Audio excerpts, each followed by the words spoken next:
If you are from this planet and you are studying machine learning, then one term that you must have encountered a lot of time, and that is model. Now, what is model exactly? You must have heard a lot about linear models, logistic regression models and random forest and a lot of things. But fundamentally, what model is, let's try to understand that.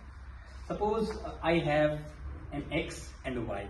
So we start with a dependent variable and independent variable. In simplest term, I have seen something and that is causing something, right?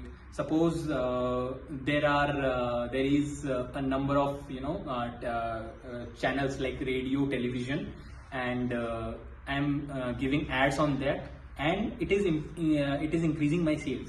So that is X that is causing change in Y, right? So sales are increasing. Suppose I'm just for the sake of simplicity, I've just taken 5 values of X and corresponding values of Y to understand what model is.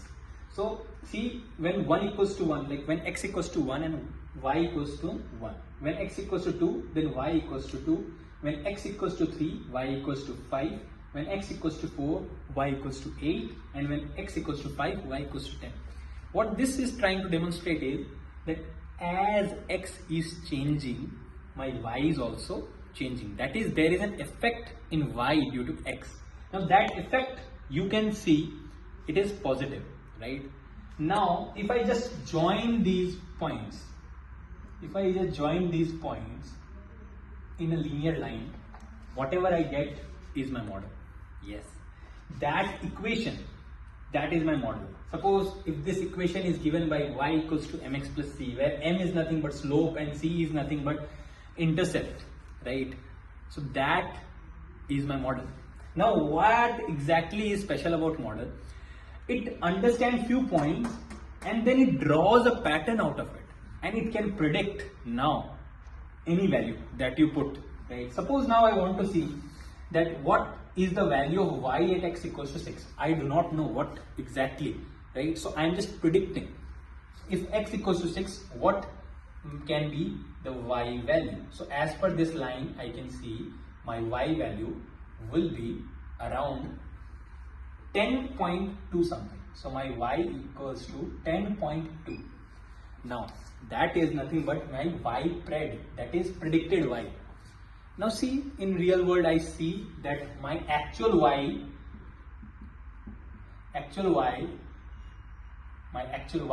is nothing but it is 12. That is, it is 12 here. Here is my actual y, but my model predicts it here. Now that's where the concept of error comes. So my actual y is this much, but my predicted y is this. So that difference is nothing but error. So error is defined as y actual minus y predicted. This, my friend, is the foundation of machine learning, because the only aim in machine learning is about prediction and analyzing that prediction, how close that prediction is to the actual. So in a way, we are just concerned with minimizing the error. As the error gets minimized, our prediction becomes accurate. And there comes the concept of overfitting, underfitting, generalized model, and a lot more things. But the fundamental starts with a model. So model is nothing but an equation. Now how that equation is formed? That can be a linear equation, that can be a hypersurface equation, plane equation, and anything, right? Depending on the models. Now that equation is our model. So what basically machine does is it analyzes a certain data and it draws a pattern out of it, and from there it creates a model. Now our aim is to check, to refine the model, to reduce the error, right? That's all. Thank you.